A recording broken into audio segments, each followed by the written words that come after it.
고백하게 예수님께서 부활하심으로 내가 살았습니다. 한번 고백하겠습니다. 시작. 예, 여러분이 사셨어요. 주님의 부활의 능력이 저와 여러분을 생명의 자리로 이끄신 줄로 믿습니다.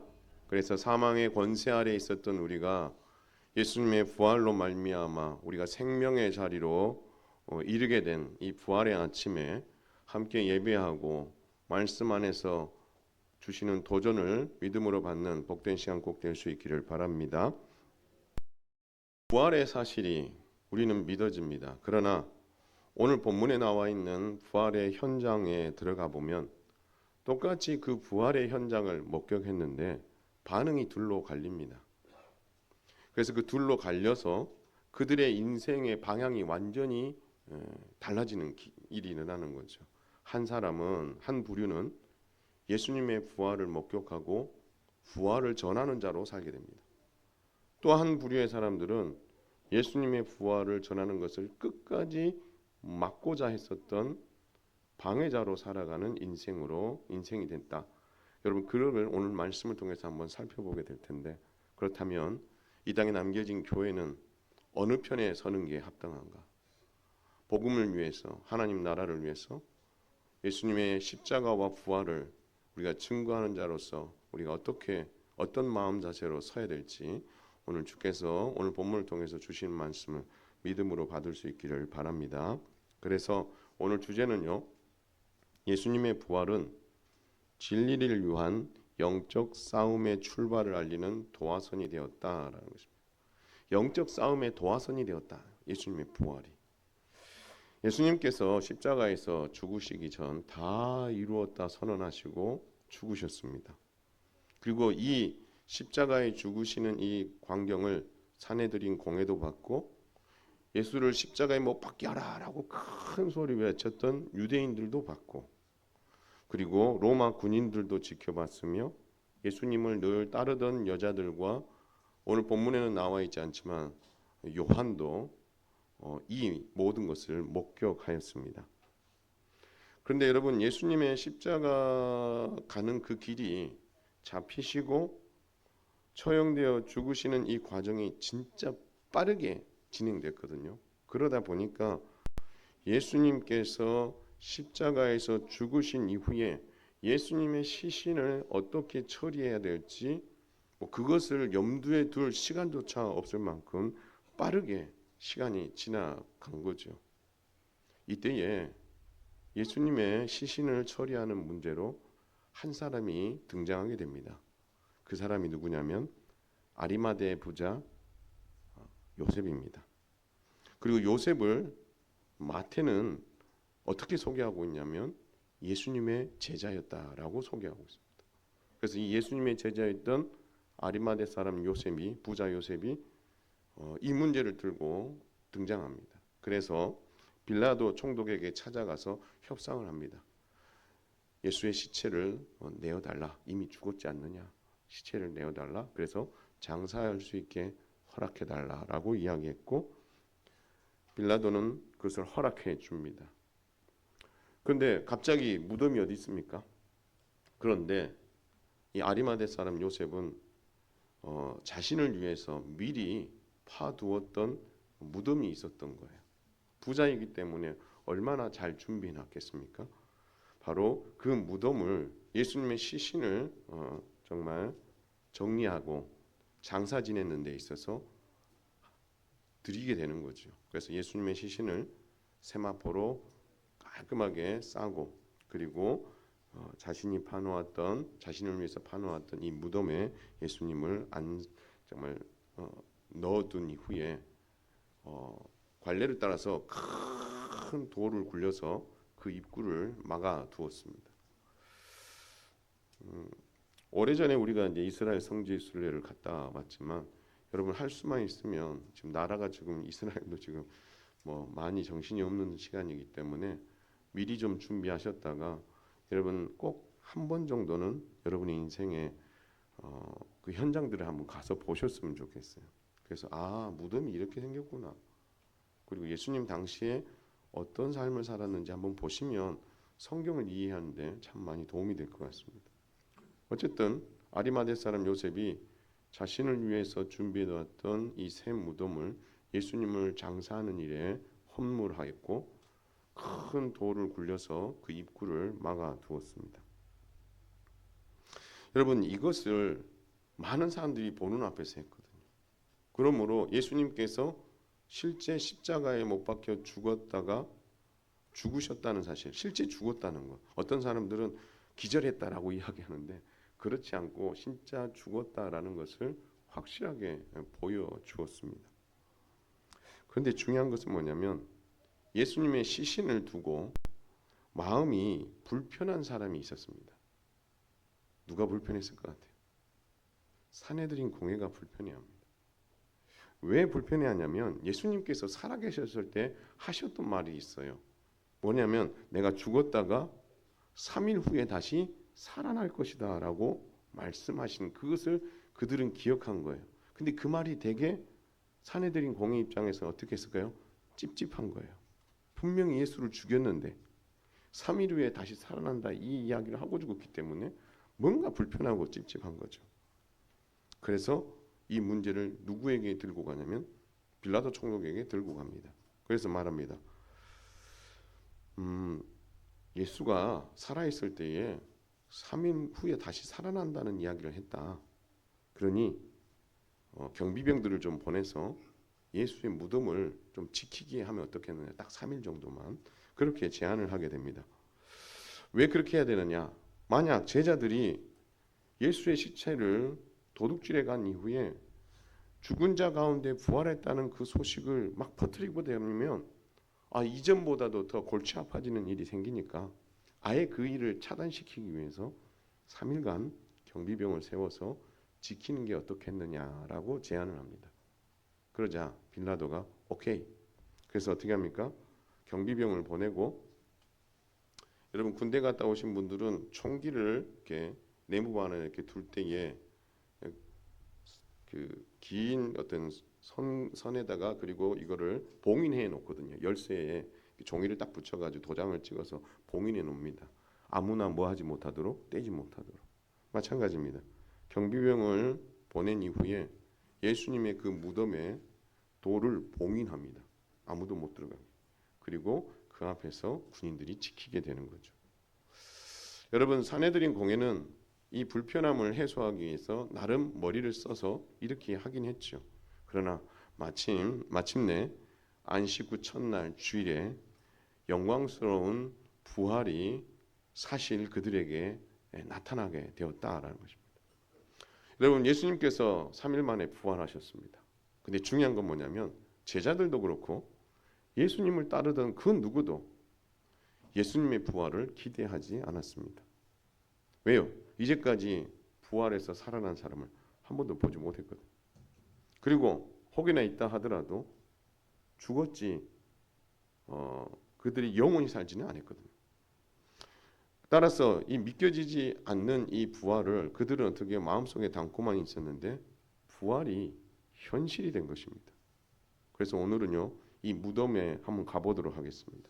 부활의 현장인 무덤에서 어떤 일이 일어났는지를 한번 살펴보면서 이 부활의 현장인 무덤에서 일어난 이 사건이 우리 그리스도인들에게 무엇을 말하고 있는지 한번 헤아림으로 말미암아 이 부활이 우리에게 정말 삶의 의미가 되고 또 목적이 되는 그런 귀한 시간이 될 수 있기를 주님의 이름으로 축원을 드립니다. 안식 후 첫날 새벽에 막달라 마리아와 다른 마리아가 예수님의 무덤을 보러 갑니다. 근데 예수님의 무덤을 보러 간 이 여인들은 세 가지 특별한 그런 어떤 경험을 하게 됩니다.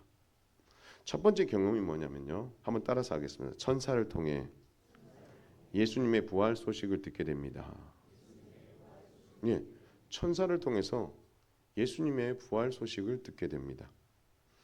여러분 여인들이 무덤에 이르렀어요. 무덤에 이르렀더니 갑자기 생각지도 못했던 일이 벌어집니다.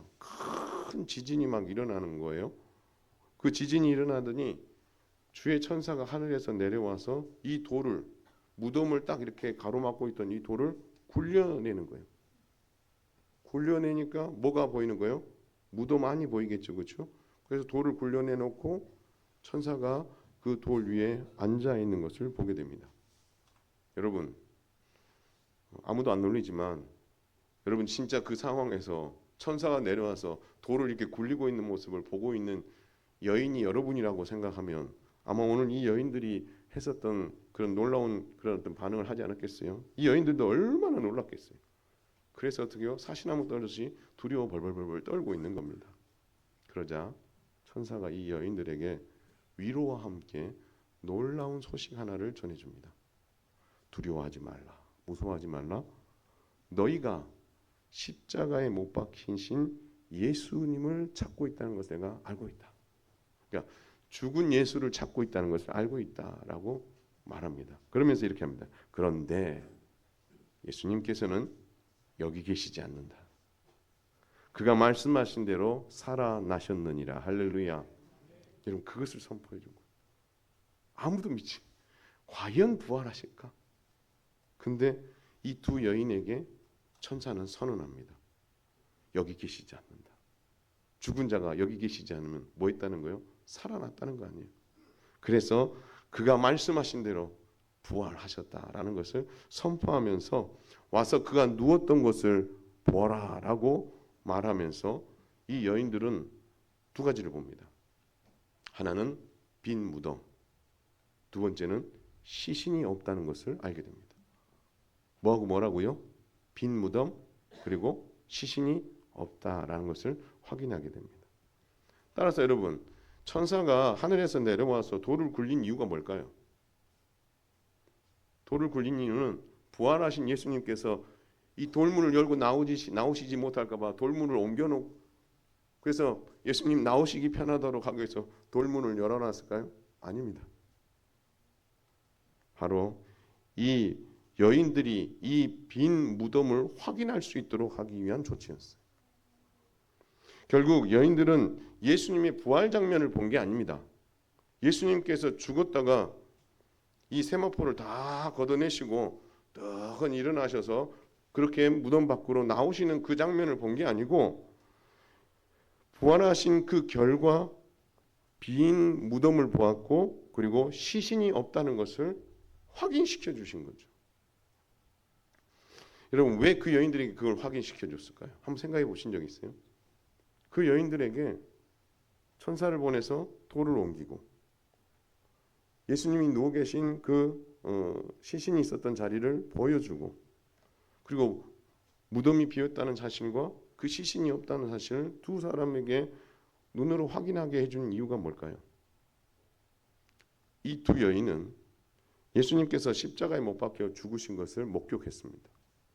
그리고 그 시신이 아리마대 사람 요셉에 의해서 그 무덤에 어떻게요? 세마포로 잘 쌓여져서 그 시신이 누워있는 그 자리에 눕혀지는 것을 보았고 그리고 그 돌문이 어떻게요? 닫혀지는 것을 다 목격한 사람이에요.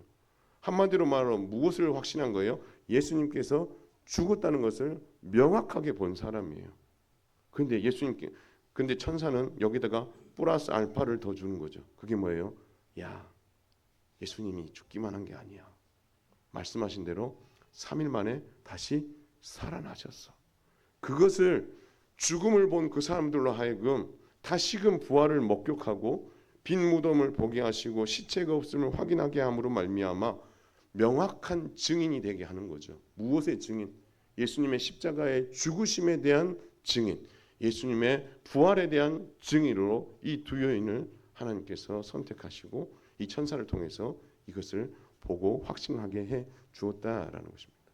그러니 여러분 천사를 보면 깜짝 놀란 것보다 더 놀라는 걸 보는 거죠.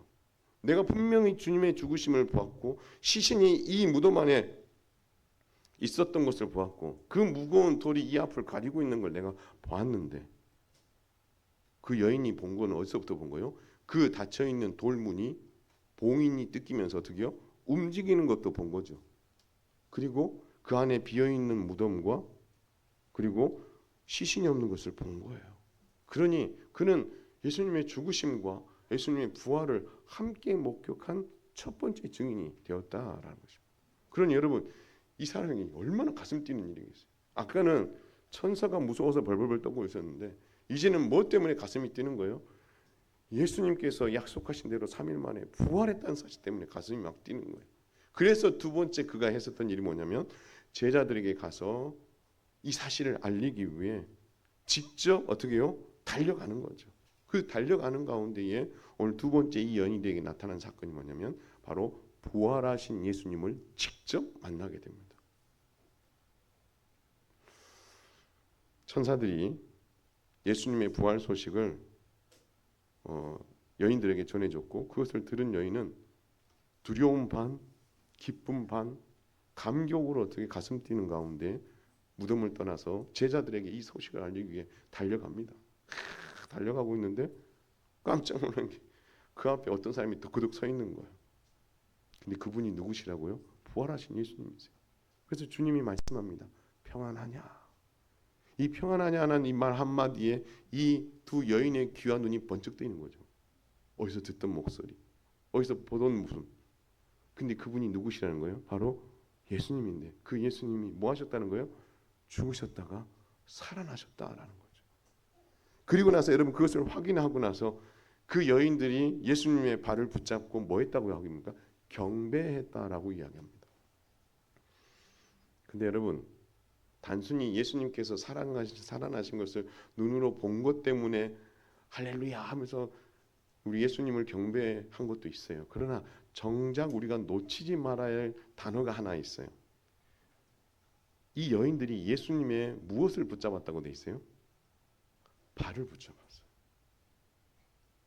그냥 예수님의 부활하신 것을 보고 평안하냐는 그 말을 보면서 예수님 부활하셨습니다 라가 아니고 예수님의 뭘 잡은 거예요? 예수님의 발을 어떻게 해요? 붙잡은 거죠. 붙잡으니 이게 우리식으로 말하면 귀신처럼 휙 하고 발목을 딱 잡으려고 하니까 휙 지나가는 게 아니라 잡았는데 뭐 하는 거예요? 잡히는 거예요. 그럼 예수님의 부활이 육체의 부활이라는 것을 이 두 여인이 어떻게 해요? 확실하게 알고 있는 거죠. 이게 내 눈에 예수님이 너무 보고 싶은 가운데 나타나는 환영이 아니고 예수님께서 죽은 가운데에 부활하시되 육체의 모습으로 부활하신 것을 이 두 여인이 어떻게 해요? 예수님 발을 붙들므로 말미암아 깨달은 거죠. 여러분 그 예수님의 발을 붙들었을 때 어떤 느낌이 들었을까요? 소름이 막 쫙 올라오네요. 와 정말 우리 예수님 부활하셨구나. 여러분 보고 들은 것만이 아니라 만짐으로 말미암아 그것을 명확하게 하니 여러분 그녀들의 입에서 경배가 안 나올 수 없는 예 주님 당신이 정말 살아나셨군요. 살아나셨고 그리고 마지막 이 여인들이 세 번째 경험했던 건 뭐냐면 부활 소식과 갈릴리로 가라는 명령을 제자들에게 전하는 일을 하게 됩니다. 여러분 천사가 나타나서 그 모든 것을 행한 이후에 마지막 던진 메시지가 뭐냐면 두 가지를 던집니다. 제자들에게 가서 예수님께서 살아나신 것을 전하라는 거죠. 제자들에게 가는 것과 가서 부활하신 예수님을 전하라는 거예요. 근데 예수님께서도요 그 여인들에게 말합니다. 형제들에게 가서. 천사들은 제자들이라고 표현했는데 예수님께서는 그 제자들을 뭐라고 표현했어요? 형제들에게 가서 내가 부활했다는 소식을 전해라 이렇게 이야기합니다. 두 번째 말합니다. 뭐라고 하냐면 내가 먼저 갈릴리로 가 있을 테니 그들로 갈릴리에서 만나자고 이야기해라. 갈릴리에서 내가 그들을 보게 될 것이다. 그렇게 이야기합니다. 여기서 여러분 좀 이따가 다시 살펴보겠지만 어디로 가신다 그랬어요? 갈릴리로 가신다. 이 갈릴리로 가신다는 이야기가 여기서 끝나지 않고 좀 이따 한 군데 좀 이따 더 볼 텐데요. 그걸 보게 되면 예수님께서 왜 갈릴리로 가셨는지 그럼 갈릴리에서 뭘 하셨는지가 좀 이따가 보면 나오게 됩니다. 그때 한번 살펴보겠습니다. 자 그렇다면 이 부활의 현장을 목격한 이 여인들에게는 이 세 가지 사건이 일어났어요. 그런데 이 모든 부활의 현장을 목격했었던 또 다른 사람들이 있습니다. 그게 누구죠? 경비병들입니다. 전날부터 예수님의 무덤을 지키고 있었어요. 봉인해놓고 그걸 지키고 있었단 말이에요. 근데 이 경비병들도 안식일 첫날 새벽에 무덤에 찾아온 이 여인들이 보았던 그 모든 것을 보게 됩니다. 큰 지진이라는 것을 보게 되고 그 봉인되었던 그 큰 돌이 누군가가 밀어서가 아니라 떼굴떼굴떼굴 누군가 그 자동적으로 움직이더니 덜커덕 문이 열리는 거죠. 그걸 경비들이 다 지금 보고 있는 거예요. 천사가 앉아 있는 걸 보게 되고 그 여인들과 대화하는 것을 보게 되고 정말 그 안에 들여다보니까 뭐가 없는 거예요. 무덤이 비어 있고 분명히 예수의 시체가 여기 있었는데 그 시체가 사라진 것을 보게 된 거죠. 여러분, 이 여인들이 놀란 만큼 누가 놀랐을 것 같아요? 경비병이 놀랐을 것 같아요. 왜 놀랐을 것 같아요? 이 여인들은 죽을 이유는 없어요. 근데 경비병들은 뭐 하고 있었어요? 목적이 뭐예요? 거기 서 있는 목적. 시신을 어떻게 해요? 끝까지 지키는 거예요. 근데 지금 시신이 있어요? 없어요? 없어요. 잘못하면 이 책임을 묻고 자기 목이 날아갈 상황인 거죠. 다급해져서 그들이 어딜 쫓아갑니까? 대제사장을 쫓아갑니다. 그리고 앞선 상황을 쫙 이야기합니다. 여러분, 대제사장도 그걸 들으면서 얼마나 소름이 막 머리가 삐죽삐죽 서지 않았겠습니까? 예수님께서 다시 살아났다는 거예요. 그러니까 여러분, 이 빈 무덤과 그리고 시신이 없다는 사실을 두 여인만이 아니라 경비들도 본 거죠. 그래서 그걸 그대로 다 증언합니다. 그러니 여러분, 갑자기 사내들인 공회원들의 머리가 하얘지는 거예요. 야, 이걸 또 어떻게 이 문제를 해결해야 될까? 그래서 대제사장이 사내들인 공회를 다 불러 모읍니다. 야, 이거 어떻게 하면 좋겠냐? 이 답이 없다. 그래서 내놓은 그들의 결론이 뭐예요? 거짓말과 두 번째는 경비병을 돈으로 매수하는 일이었습니다. 여러분, 군인들을 불러내립니다. 그리고 나서 이 유대인들에게 앞으로 해야 될 말들, 누군가가 만나서 예수님의 그 죽은 시체가 어떻게 됐는지 막 이런 이야기를 묻게 됐을 때 이 경비병들이 해야 될 이야기를 이 대제사장 세력들이 그들의 입에다가 담아줍니다. 예수의 제자들이 밤에 와서 우리가 자고 있는데 그 예수의 시체를 도둑질해 갔다. 그렇게 어떻게 해요? 이야기하고 다니라는 거예요. 여러분, 그러면은요, 그렇게 이야기하면 모면은 할 수가 있어요. 근데 이 이야기가 누구의 귀에 들어가겠어요? 경비병을 세우라고 허락한 사람이 누구예요? 사내들인 공회가 아니에요. 최종 허락은 누가 했죠? 빌라도 총독이 했어요. 그럼 빌라도 총독이 그 얘기를 듣는 순간에 경비병들 뭐 했어? 그러면 이제 그때 어떻게 해요? 아까 그들이 염려했었던 일이 벌어질 수 있는 거죠. 그래서 대제사장 세력들이 그 문제까지 해결해 주겠다고 약속합니다. 총독에게 문책을 받을 수 있으니 만일 이 말이 총독의 귀에 들리게 되면 우리가 권하여 너희로 근심하지 않게 해주겠다. 우리가 다 알아서 처리해 줄 테니까 걱정 말고 내가 방금 너의 입에 넣어 주었던 그 이야기, 예수의 제자들이 밤에 와서 우리가 자고 있는데 그의 시체를 도둑질해 갔다라고 어떻게 해요? 이야기하는 거, 그것만 잘하면 내가 돈도 주고 뭐도 하고 총독으로부터 너의 생명을 내가 보호해 줄게라고 이야기하고 있는 거죠. 그래서 어떻게 합니까? 이 군인들은 많은 돈을 받고, 그래서 어디 갑니까? 유대인들에게 예수의 제자들이 예수의 시신을 도둑질한 후에 부활했다고 이야기하고 다닌다. 그 이야기를 어떻게 해요? 소문을 퍼뜨리고 다녔다라는 거죠. 그 결과 오늘 본문에 보니까 오늘까지 유대인 가운데 이 소문이 두루 퍼졌다라고 이야기하고 있습니다. 사랑하는 성도 여러분, 오늘 예수님의 부활이 두 부류의 사람들의 삶을 바꾸어 놓았습니다. 그 첫 번째 사람은 부활을 목격하고 부활 소식을 전하는 전도자가 되었습니다. 그들은 생명을 걸고 복음을 전파하기에 이릅니다. 그래서 여러분, 이 여인들이 가서 제자들에게 알리게 되고 나중에 부활하신 주님이 제자들에게 찾아가시게 되고 40일 동안 그들과 함께 하시다가 승천하시는 그 순간에 예수님께서 그들에게 무엇을 주십니까? 지상 명령을 주십니다. 지상 명령. 이 땅에서 그들이 감당해야 될 최고의 명령, 사명, 그걸 던져주죠. 그게 뭡니까? 하늘과 땅의 모든 권세를 내게 주셨으니.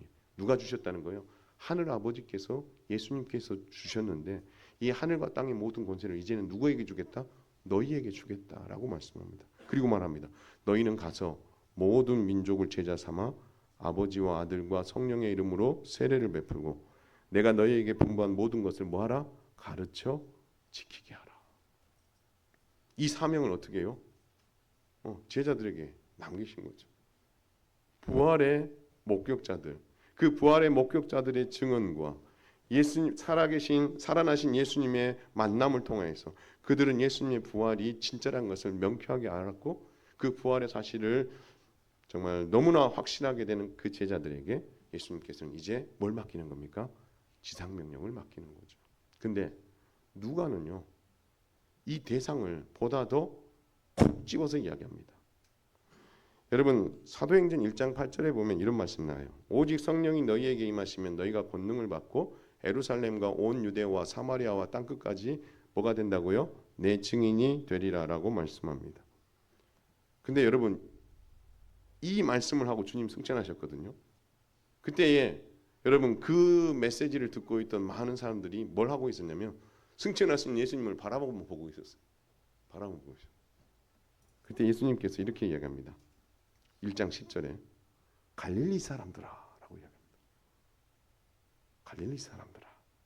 그럼 결국 예수님께서 이 사명을 주신 것은 예수님을 따르는 제자들 그리고 그 갈릴리에 지금 예수께서 모이라고 했을 때에 믿음으로 모인 그 모든 사람들을 한마디로 뭐라고 했다고요? 갈릴리 사람들아 라고 이야기하면서 이제 내가 너희에게 사명을 주겠다라고 말합니다. 이 갈릴리에 오늘 믿음으로 참여한 모든 이들에게 너희 가운데 하늘로 올라가신 이 예수는 하늘로 가심을 본 그대로 오시리라.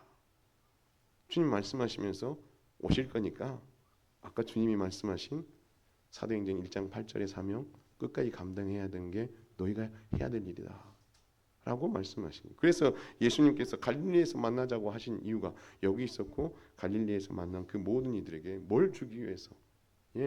부활의 사실을 믿는 그들에게 사명을 맡기기 위해서. 근데 반대로요. 이 부활 소식을 접하지만 이 부활 소식이 전파되지 못하도록 막는 사람들, 거짓 소문을 퍼뜨리는 방해자들이 있었다라는 것입니다. 예수님의 부활을 전하는 자들에게 어떤 수단과 모든 수단과 방법을 다 동원해서라도 심지어 폭력과 그리고 살인까지 서슴지 않으면서 그것을 막아내려고 했던 사람들이 산헤드린 공회와 유대인들이었다라는 것입니다. 성령 강림 이후에 이 부활을 전하는 일들이 더 확산되니까 이 부활을 전하지 못하도록 본격적으로 그들이 방해하기 시작합니다. 그들이 바로 산헤드린 공회고 유대인들이었습니다. 2차, 3차 산헤드린 공회 재판을 열고 제자들을 정말 재판에 불러냈지만 그들에게 듣고 싶은 이야기를 듣지 못하자 그들은 어떻게 합니까? 경고하고 채찍질하고 위협을 가하면서 예수의 이름으로 더 이상 말하지 말라라고 명령까지 내리죠. 그러나 이것도 통하지 않자 4차 산헤드린 공회를 열어서 누구를 죽입니까? 스데반을 죽이는 거죠. 여기까지가 아니에요. 여러분 이후에 바울이 1차, 2차, 3차 전도여행을 할 때에 항상 복음이 선포되어지는 그 앞에서 바울의 전도자의 사명을 방해했던 사람들이 누굽니까? 유대인들이었습니다. 그것도 지역에 있는 유대인들도 있지만 옆 동네에 있는 유대인들까지 와가지고 예수가 죽으셨다가 부활하셨다는 이 사실을 전하는 바울을 계속해서 방해하는 거예요. 그리고 1, 2, 3차 전도여행을 마치고 예루살렘으로 돌아갔을 때 역시도 어떻게 해요? 이제 본토에 있는 이 유대인들이 바울이 복음을 전하지 못하도록 지속적으로 어떻게 해요? 방해하는 그런 모습들을 보여주었다라는 겁니다. 결국 예수님의 부활은 영적 싸움을 시작하게 하는 도화선이 된 거예요.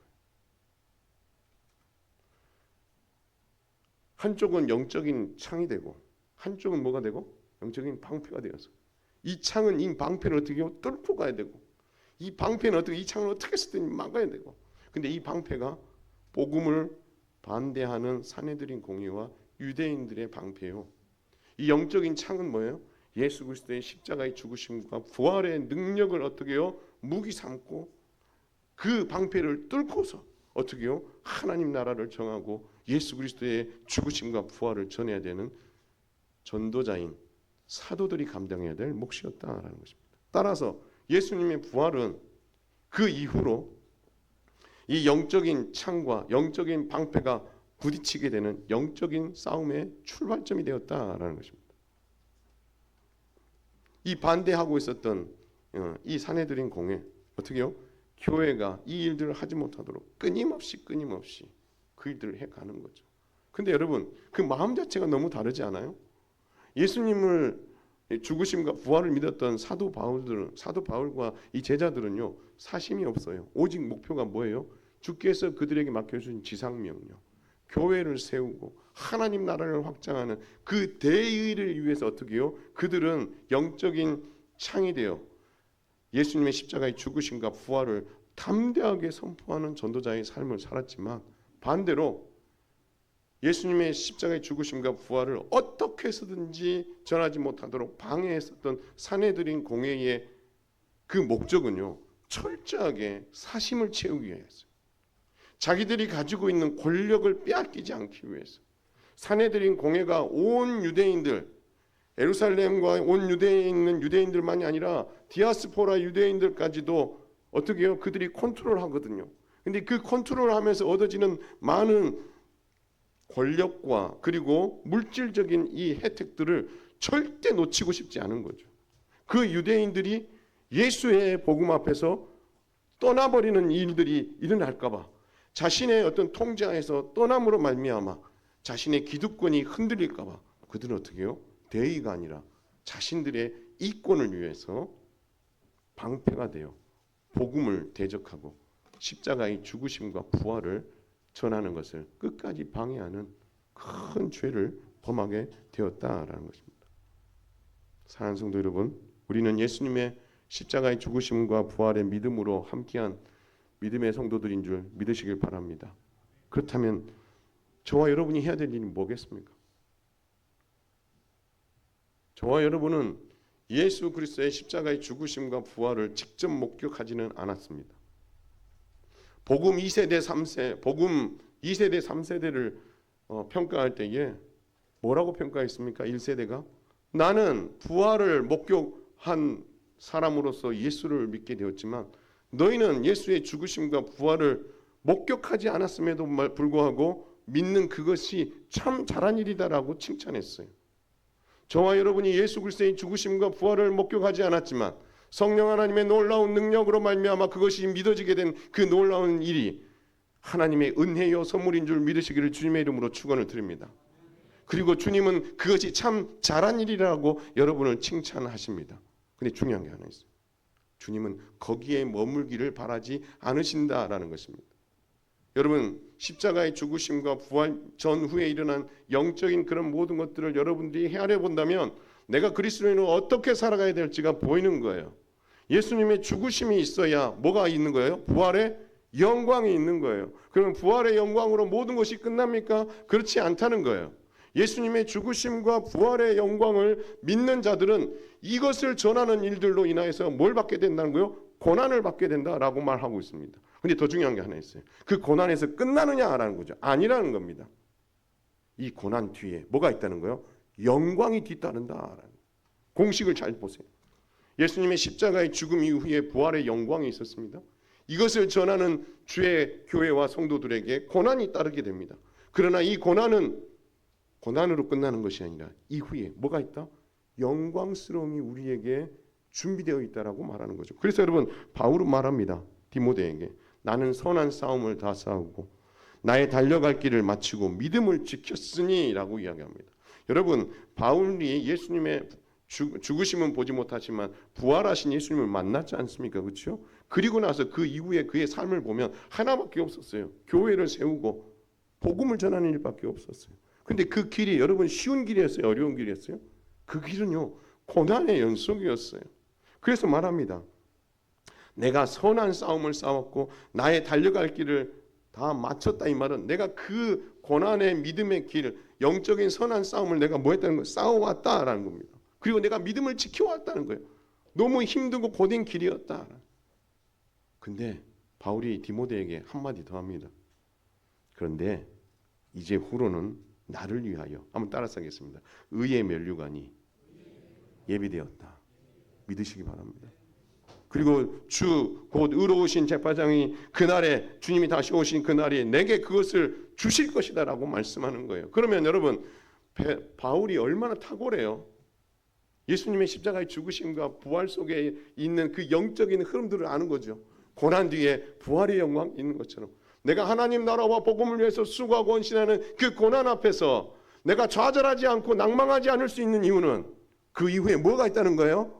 예수 그리스도께서 의로운 재판장으로 오셔서 내게 잘했다 칭찬하시며 의의 면류관을 씌워질 영광스러운 그날이 있다라는 것을 바울은 알았기 때문에 그가 겪은 그 모든 고난들을 넉넉히 이길 수 있었고, 디모데야 내가 간 길 너도 갔으면 좋겠다, 그렇게 이야기하고 있는 거라는 것입니다. 근데 더 놀라운 게 뭔지 아세요? 내게만 아니라 주의 나타나심을 사모하는 모든 자에게.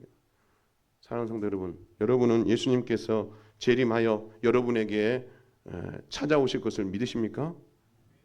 믿으십니까? 여러분, 그 믿는 자들에게도 이 원리가 똑같이 뭐 한다고? 적용된다라고 말씀하고 있는 거예요. 부활의 영광에 참여한 우리는 그렇기 때문에 고난에 참여하는 것을 두려워할 이유가 없는 거예요.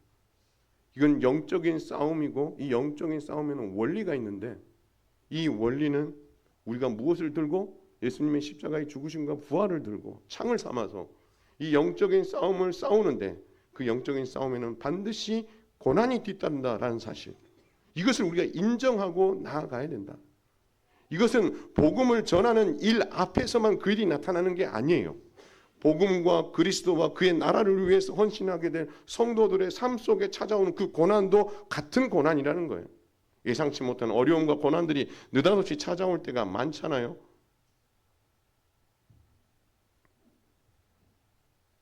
갑작스레 찾아온 전화 한 통화로 인해서 모든 것이 다 무너져 내릴 것 같은 그런 상황.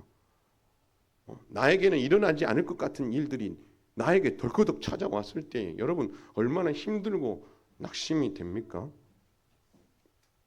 여기서 말하는 그 고난을 무조건 예수 십자가의 보혈의 능력과 부활의 능력만 전하면서 경험하게 되는 그 고난만을 말하는 게 아닌 이유가, 그 일에 헌신하게 될 성도들을 헌신하지 못하도록 만드는 많은 고난과 어려움도 다 포함되고 있다라고 했을 때 우리는 좌절하지 말아야 되는 이유가, 이 고난 뒤에 무엇가 있다는 거예요?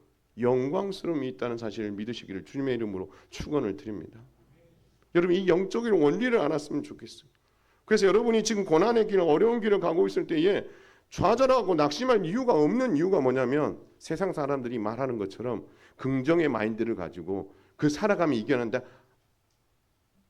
아닙니다. 긍정의 마인드가 우리를 살리는 게 아니에요. 한번 따라서 하겠습니다. 부활의 능력이 우리를 살린다. 믿으시기만 합니다. 긍정의 마인드가 아니에요. 부활의 능력이 우리를 살리는 거예요.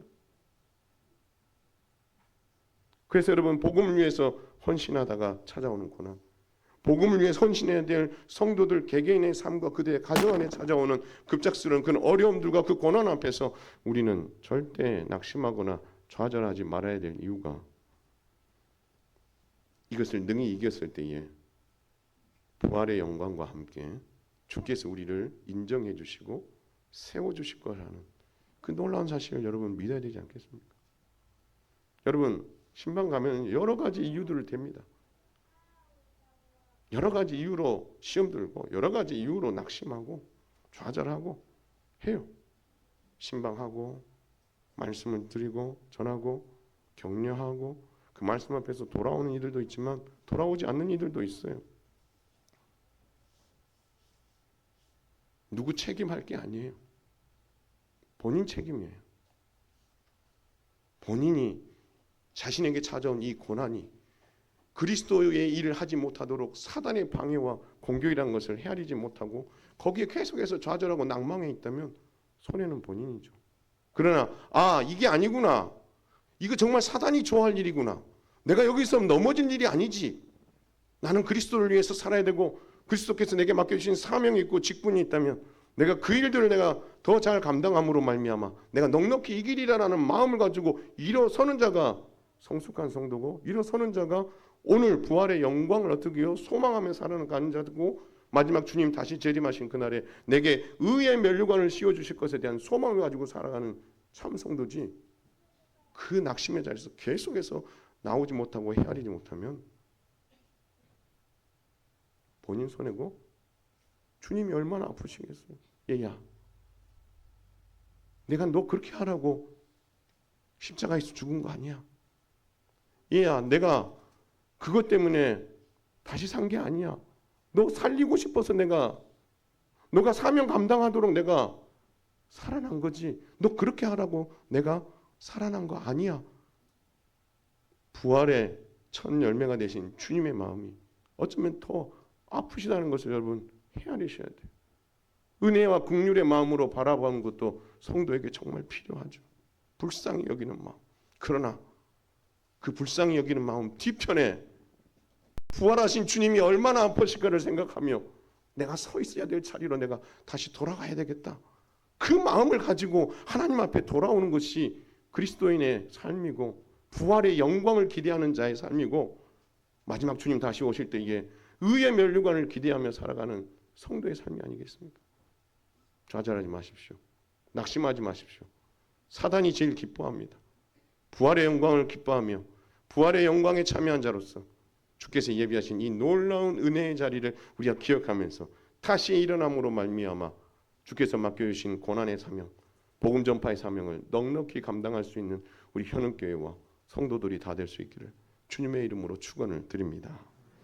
찬송.